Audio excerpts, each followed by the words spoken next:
All right, one more segment on the whole Ant Group's postponed IPO story, because I just find it so fascinating that after these recent years of trade wars, after the pushback from the U.S. against the rise of Chinese tech, it's odd to me that the Chinese government would choose to publicly and embarrassingly kneecap one of their biggest tech success stories. The Financial Times thinks it knows the reason why. Their sources say it was Jack Ma's criticism of regulators and state-owned banks in a recent speech that triggered the move by Chinese Communist Party leaders to limit Ant Group's power. Quote, "From several perspectives, the suspension of a $37 billion share offering, the largest in history, appears to be an own goal for China. Ant's debut was due to mark the crowning glory of a homegrown financial technology or fintech champion. It was also expected to shore up confidence in Hong Kong after Beijing's imposition of a new security regime this year. Its listing in Shanghai and Hong Kong was intended to show that China no longer needs U.S. capital markets to finance its world-class corporations.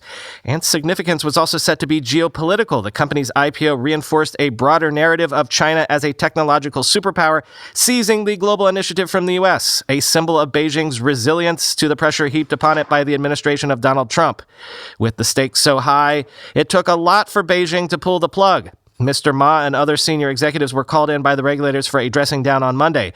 But the motivations of China's leaders in scuppering the IPO derive mostly from calculations of political power and status, Chinese analysts and state bankers say. Mr. Ma may be one of China's richest men and its leading celebrity entrepreneur, but his staying public criticism of Beijing's governance in a speech in October was deemed unacceptable, they said. The Communist Party is pushing back, says Duncan Clark, author of the 2016 book Alibaba, the House That Jack Ma Built. It is showing its disinclination to allow entrepreneurs out of their lane.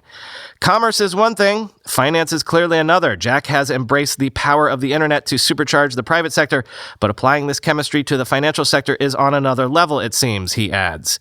Mr. Ma's offending words were delivered in a speech to a high-level forum on October 24. He criticized China's regulators and accused its banks, most of which are state-owned, of having a, quote, pawn shop mentality that requires collateral and guarantees to extend credit. What the world's second-largest economy really needs, he argued, is bold new players that can extend credit to the collateral poor. He went on to claim that innovative companies and individuals are often shunned by China's big financial groups.